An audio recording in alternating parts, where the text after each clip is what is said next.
Anybody? Okay. So chapter 12, which we're going to begin on Monday, is polar coordinates. And I want to keep the last Friday open for review. I don't want to teach anything new on that day.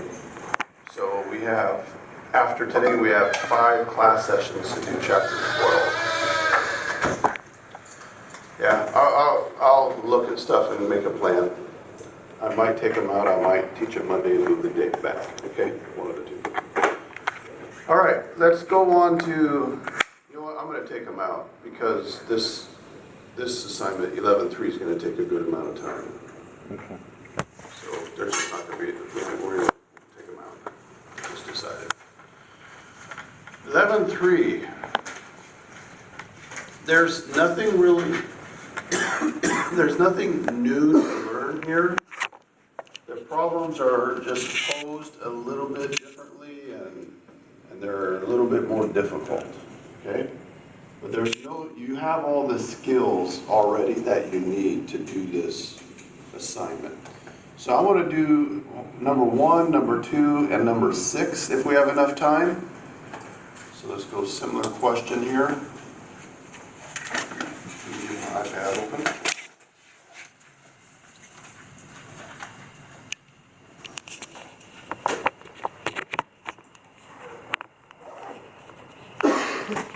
So I don't have that exact problem here, I just have one similar. So f of x equals 3e to the negative 5x.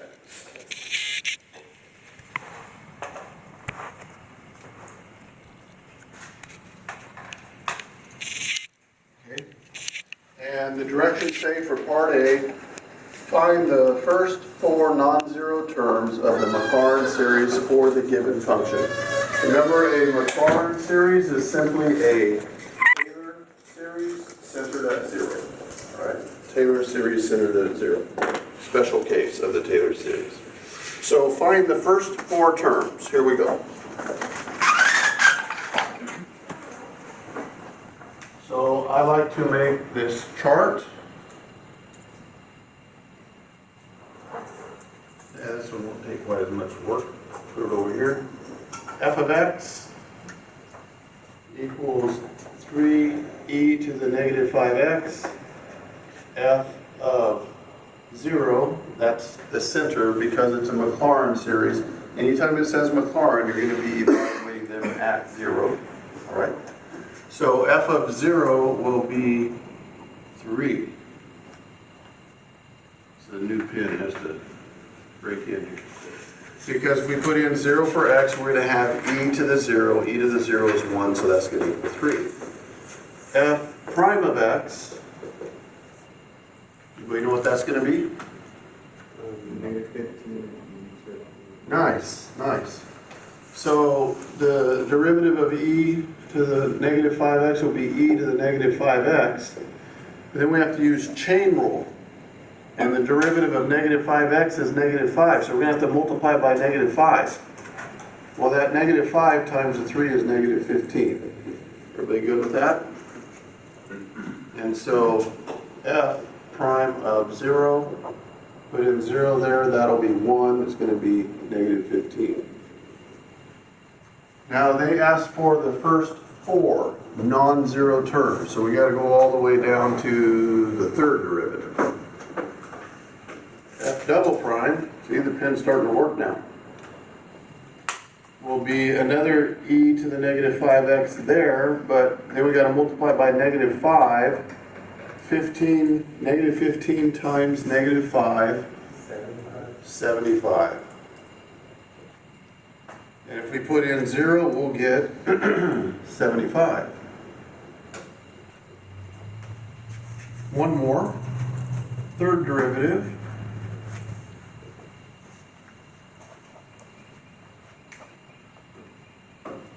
We'll get another e to the negative 5x. Now multiply by that negative 5, 75 times 5. Negative 375. Get that in there. So, our first four terms will be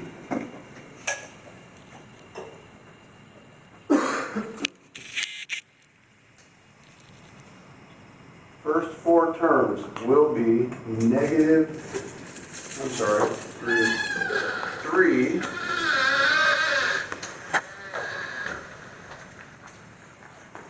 So remember, let's make sure we remember this. So for a Taylor slash Karn series,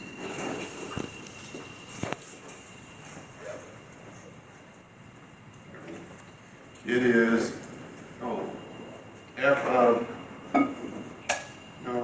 X, sorry. It is F of A plus F prime of A times X minus A plus F double prime of A over 2 times X minus A squared. Thank you. Plus F triple prime of A over 3 factorial X minus A cubed plus dot dot dot. And, I left off the exclamation mark, but that's 2 factorial there, which is equal to 2. There's a 1 factorial under this, and there's a 0 factorial there. All right, so now, our first 3 terms. Since this is Maclaurin, the A's are zeros, so we don't have any A's. So F of A is 3, that's that, plus F prime, that would be negative 15. X, it's X minus 0, so that's just X. And then plus 75 over 2 times X minus 0, which I don't need that parenthesis, squared. And then this one, if we put in 0 for X, get negative 375. So that'll be minus 375 over 3 factorial X cubed. You guys okay with that?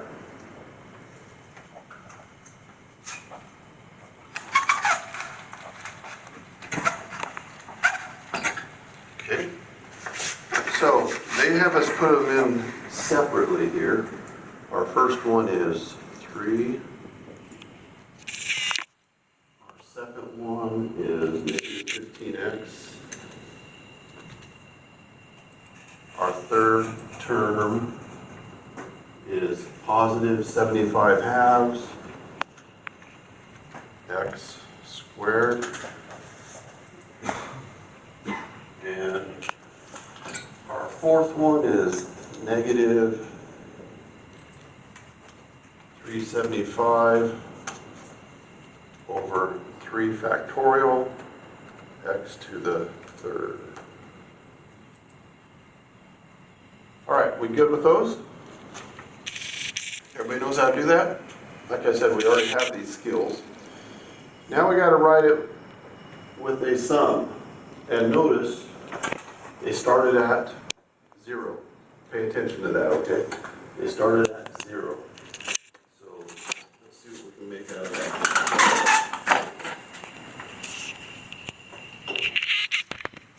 So 3e to the negative 5x equals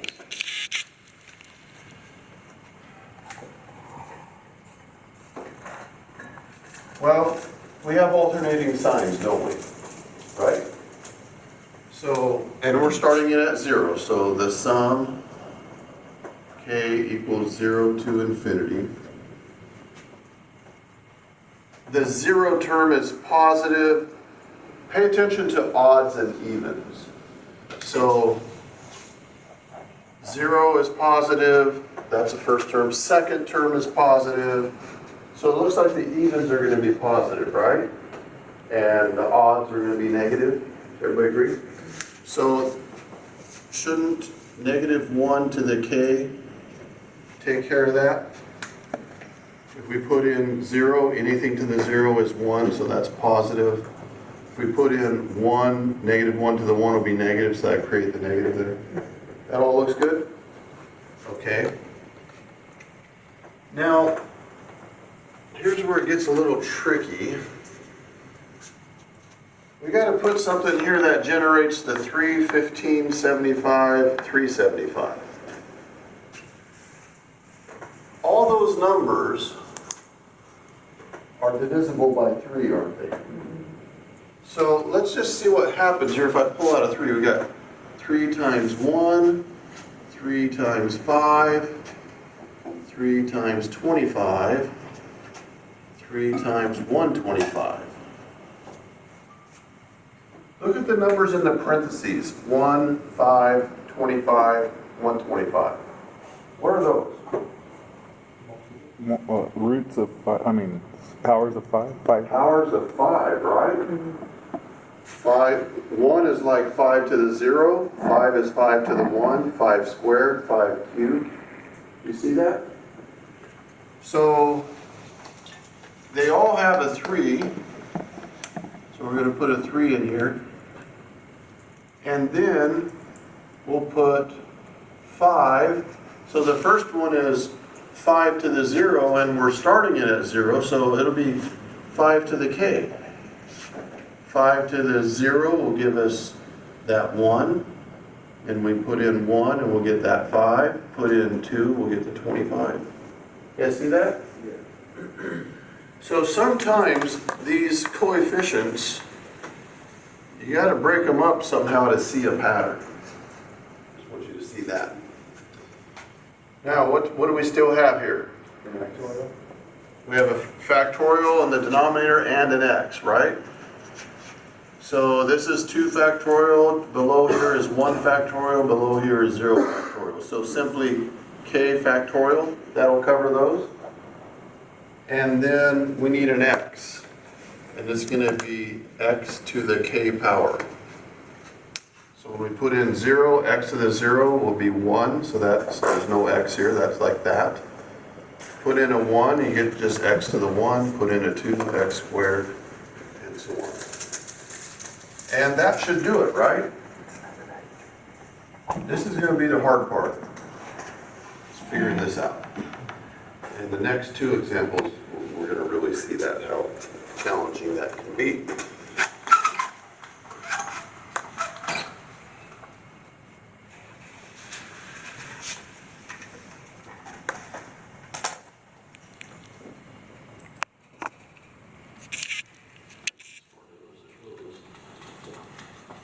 Okay, we got to put it in here, and we have, I'm going to just put my fraction in there right now, and then -1 to the k time, shift 8, get the asterisk, times 3 times 5 to the k times x to the k over k factorial. Is that everything? I think it is.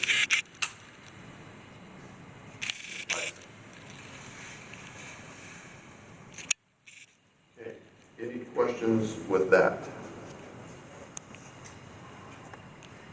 Can you put the x to k outside the parentheses? No.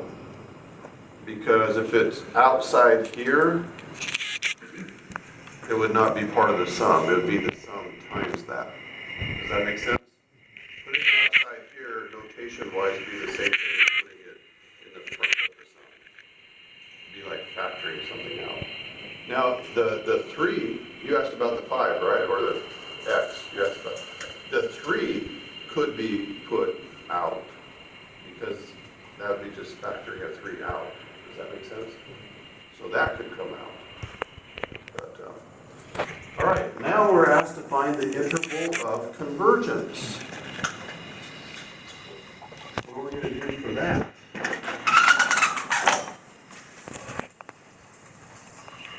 There's a factorial in there, so what test shall we use to find the interval of convergence? Ratio test.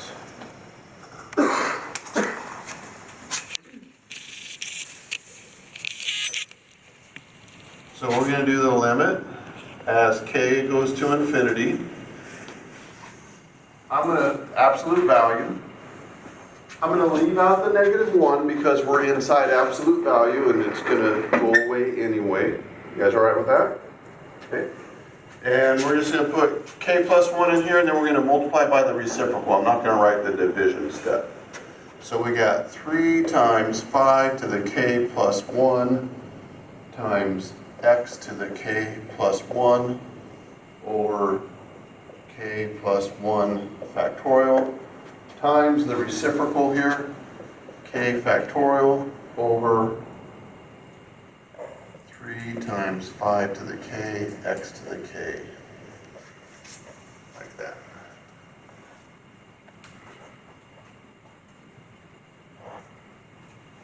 Ratio test.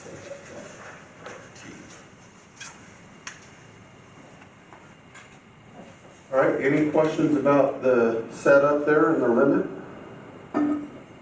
Everybody good? So, good morning. When we have like bases, well, first off, the 3's. The 3's just divide out, right? 3's divide out, they go away. Let's write our limit here. We got same base, 5 and 5, top and bottom, so subtract. K plus 1 minus k leaves us with just 5 on top. K plus 1 minus k is 1, so 5 to the 1.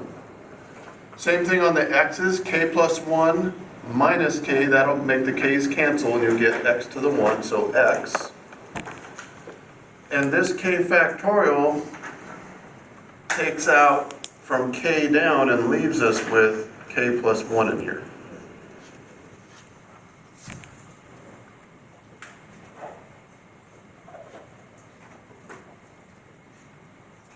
The variable of the limit is what? X or k? K. K. The variable of the limit is k. So x is treated as a constant.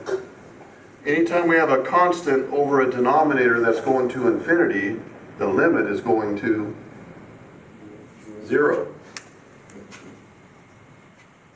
This means this limit will go to 0 no matter what x is.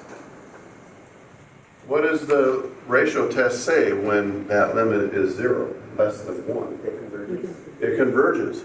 Is there any x that's going to make it not converge? No. No. It converges for all x, right?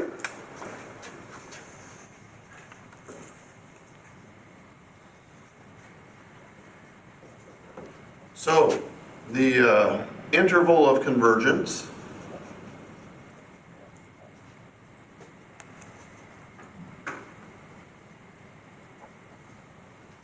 is negative infinity to infinity.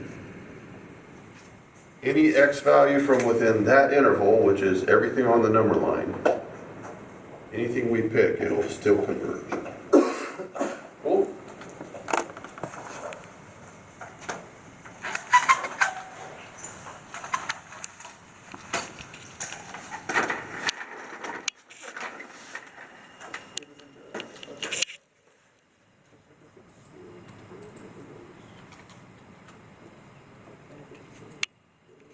All right. Any questions?